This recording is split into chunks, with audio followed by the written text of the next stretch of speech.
गणेश, बड़ा जानना ये दिलचस्प हो जाता है कि ये जो नक्सल कमांडर है ये सारे अलग अलग क्षेत्रों में फैले हुए हैं। इनमें कई सेंट्रल कमेटी के मेंबर हैं, कोई स्टेट कमेटी के मेंबर हैं और बड़े नक्सल लीडर हैं और बड़ा अनुभव है इन लोगों के पास अपने नक्सल ऑपरेशन को चलाने का। ऐसा कैसे हुआ कि सारे बड़े लीडर एक ही जगह इकट्ठा हो गए?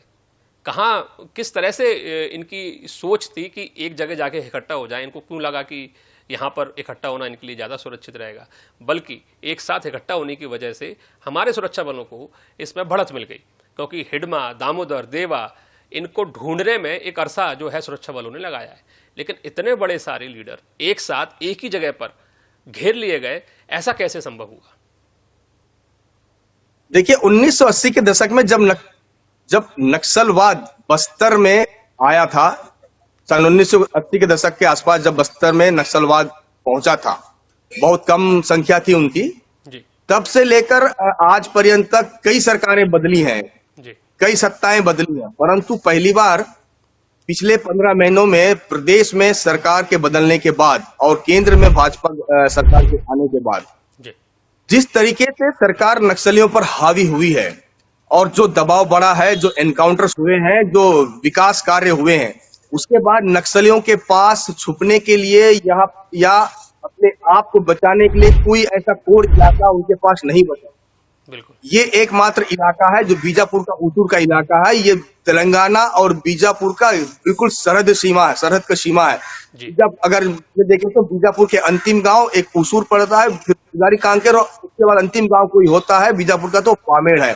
ये इलाका ऐसा इलाका था जहां पर कभी भी फोर्स ने मूवमेंट नहीं किया है, कभी भी फोर्स का इस इलाके में डिप्लॉयमेंट नहीं हुआ है, कभी भी इस इलाके में मुठभेड़ नहीं हुई है।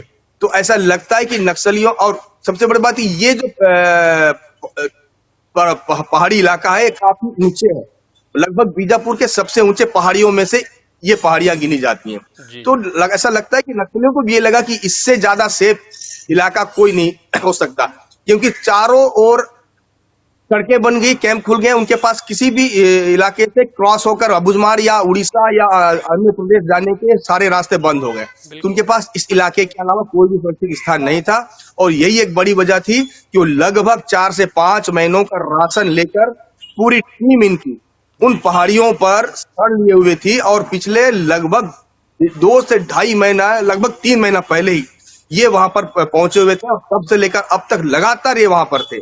परंतु अब जो है सुरक्षा बल के जवानों के साथ साथ देश की जो प्रणाली है वो काफी बदल चुकी है। अब यहाँ पर किसी के मुखबिरी की आवश्यकता नहीं है नक्सलियों तक सुरक्षा बलों को पहुंचने की। वो खुद टेक्निकली इतने मजबूत हो चुके हैं कि नक्सलियों को आसानी से पहचाना जा सकता है कि वो कहां पर है। यही है, इसी वजह से जो बड़े लीडर हैं वहां पर अपना डेरा जमाए हुए हैं। जी।